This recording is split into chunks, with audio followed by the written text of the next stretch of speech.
Bueno, finalmente ayer en la tarde se selló el final de la carrera judicial de la ministra Ángela Vivanco, hasta ese minuto ministra, en la Corte Suprema. Sus pares optaron por destituirla del Poder Judicial tras el cuaderno de remoción que se abrió en su contra, una vez que se conocieron los chats entre la ahora ex jueza, ex ministra en realidad, y el abogado Luis Hermosilla. Según el presidente de la Corte, Ángela Vivanco, además ejerció presiones indebidas sobre relatores y otros funcionarios para acelerar causas y con eso comprometió gravemente el bien y la estabilidad del Estado, ¿no? La imagen del Estado. Estamos con Michel Figueroa, director ejecutivo de Chile Transparente, para conversar sobre este tema. Michel, ¿cómo está? Buenos días. Buenos días, Karina. Muy bien, ¿y tú? Bien.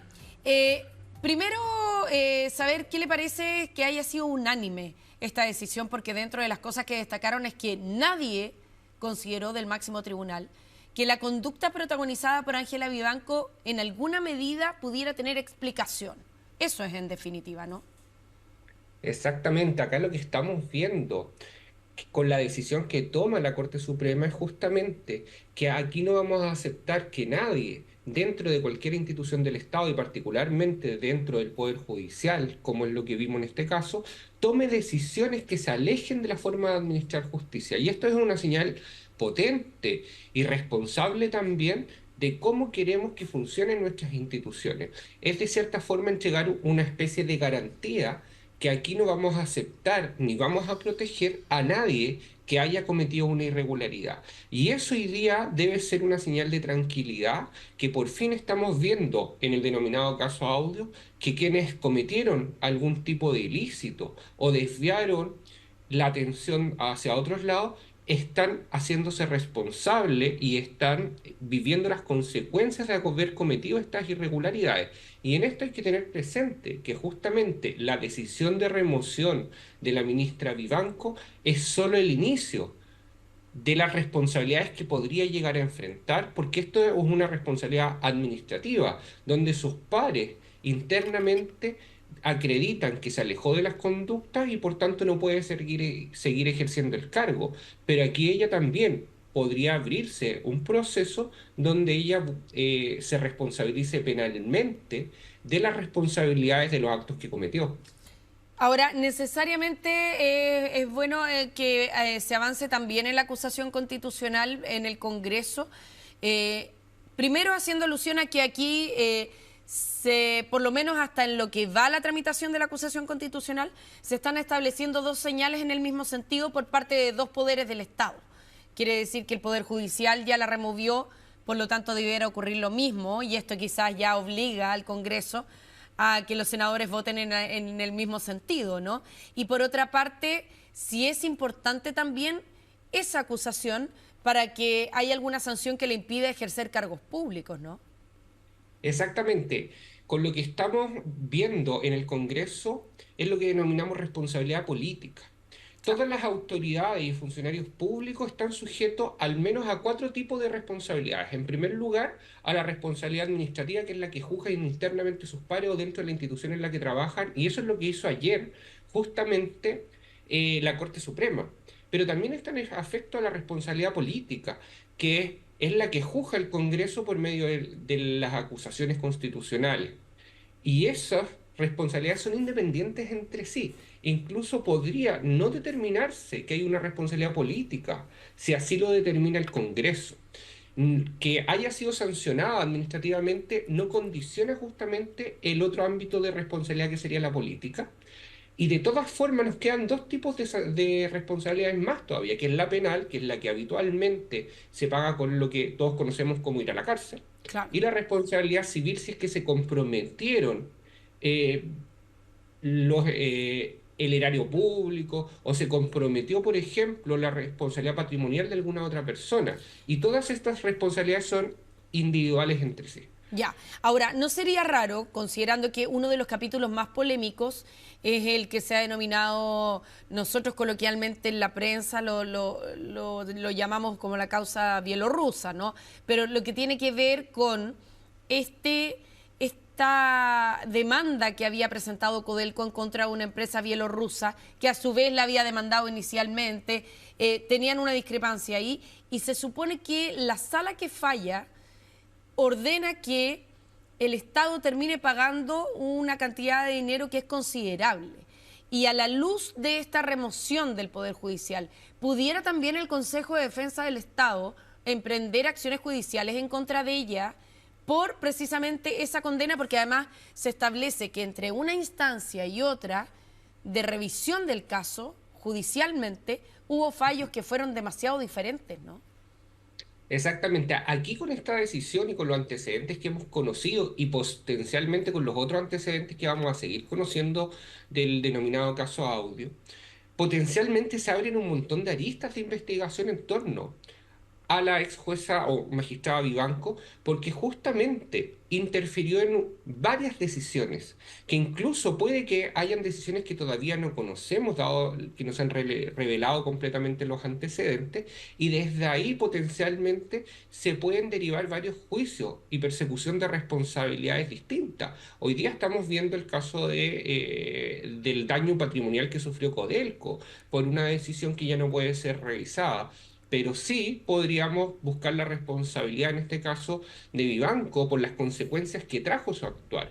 Y eso puede involucrar desde buscar hacerla responsable con penas aflictivas de cárcel, dependiendo de la gravedad de los delitos que se le imputen en su momento, como con la responsabilidad civil por el daño patrimonial que le causó al Estado y quizás a cuantas otras instituciones o personas que se vieron reflejadas con hechos negativos de las decisiones que ella terminó tomando. Claro, ahora, aquí también ¿qué se espera que pase también con los otros ministros de la Corte Suprema que están enfrentando situaciones complejas, que están enfrentando acusaciones constitucionales, pero que no hay cuaderno de remoción abierto en su contra? Por ejemplo, en el caso del ministro Muñoz y en el caso del ministro Matus, ¿debiera ser el paso que debiera seguir ahora la Corte Suprema para ir haciéndose cargo de cada uno de los casos que están en controversia? Eso es bien interesante porque fíjate que cuando ellos ayer votaron incluso contra los actos que cometió Vivanco, estos dos ministros, y Sí. efectivamente ellos están sujetos potencialmente a que sus pares, los otros miembros de la Corte Suprema que hoy día permanecen en ejercicio, puedan abrir un cuaderno de remoción si es que se revelan más antecedentes de la gravedad de los asuntos que vimos en torno a Vivanco. La única diferencia que estamos viendo, por ejemplo, con el señor Matu, es que hasta ahora no hemos visto interferencia en las decisiones que tomó estando en la Corte. Lo que hemos visto son relaciones que ocurrieron de decisiones fuera de la Corte y por tanto eso no ha meritado que hasta ahora, a juicio de la Corte, de los miembros de la Corte Suprema, se abra un cuaderno de revolución. Pero no estamos tan alejados Ya, de pero que esto ocurra. en el De caso de hecho, Sergio justamente Muñoz, sí hay una actuación que está relacionada con el ejercicio del Poder Judicial. exactamente. En el caso del señor Muñoz es donde estamos más cerca de Más esto cerca. que se abra, Mm. pero hay que tener en cuenta también otro elemento. Las decisiones internas que toman los miembros de la Corte Suprema también tienen un elemento político. También ellos quieren mantener dentro del Pleno ciertos equilibrios. Y justamente estas decisiones a veces también pasan por mantener esos equilibrios y permiten justamente la condena de alguno y la impunidad de otro. Ya, Entonces hay que seguir vigilando lo que va a seguir pasando ahí. Esto no es un capítulo que está cerrado hoy día, claro. sino todavía faltan que ocurran ciertas cosas que en las siguientes semanas podrían darnos nuevamente sorpresas. Ahora, toca, Michelle, un punto que es bien relevante, que precisamente hacia allá quería ir yo. Eh, al final se estén tomando criterios políticos para determinar a quién se abre o contra quién se abre un cuaderno de remoción en el Poder Judicial, también deja la puerta abierta a las críticas respecto de este mecanismo, porque aquí son los mismos pares los que votan para que se abra, o los que deciden si se abre o no un cuaderno de remoción. La Comisión de Ética está integrada por ellos mismos, por lo tanto hoy día hay otros dos ministros que están en el ojo del huracán, también siendo cuestionados, también siendo involucrados en diferentes causas, que uno pudiera decir a lo mejor no van a terminar en remoción, pero a lo mejor no son las personas más idóneas para que voten en una causa como esta. ¿No debiera también Eh, abrirse esa discusión respecto de el organismo que supervigila al Poder Judicial? Exactamente, y es una discusión que hemos tenido incluso en este mismo programa de cómo eh, organismos autónomos como el Congreso y el Poder Judicial hoy día no tienen un control externo que nos permita asegurar que las decisiones, las investigaciones y las sanciones disciplinarias que emiten se hagan respetando justamente un criterio de autonomía y no sean justamente los intereses de pares que están juzgando a sus propios pares y que están actuando más bien para proteger sus futuros intereses y no los intereses justamente de hacer justicia. Y hoy día, lamentablemente, estas son las reglas con las que contamos.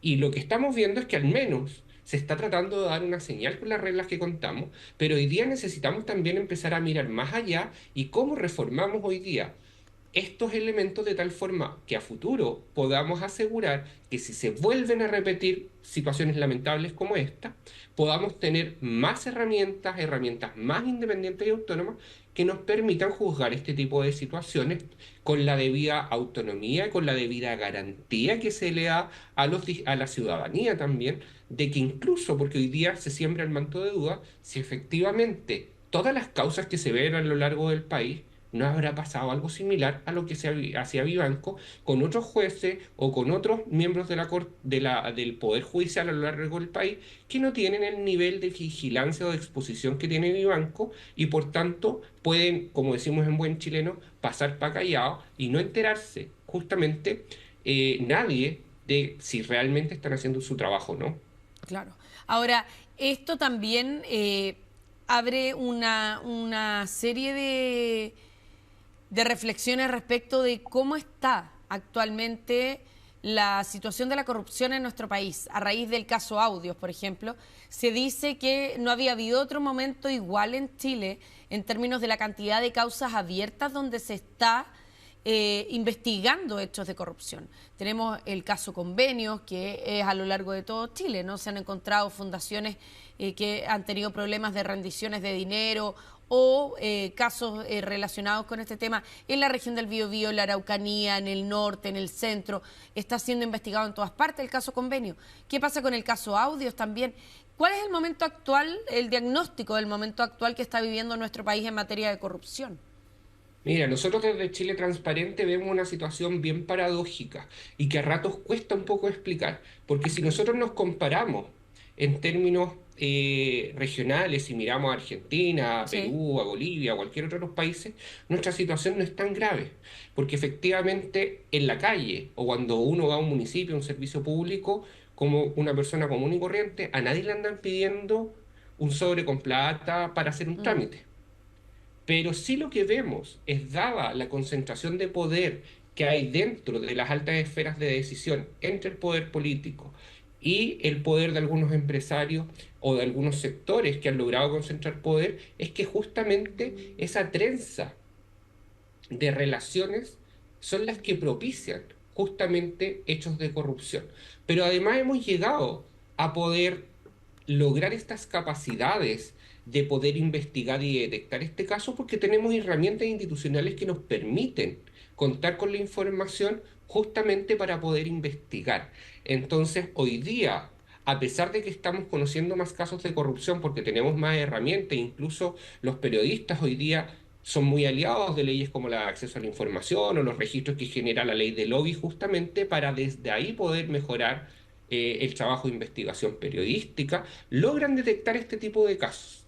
Pero además luego nos espantamos porque estamos viendo que la corrupción parecía ser más grande de la que conocíamos y eso ocurre porque justamente en nuestras vidas teníamos en primer lugar normalizado un montón de actos que reflejan un actuar que es corrupto desde la idea más teórica, pero que nos espanta solo cuando ocurren las esferas de poder.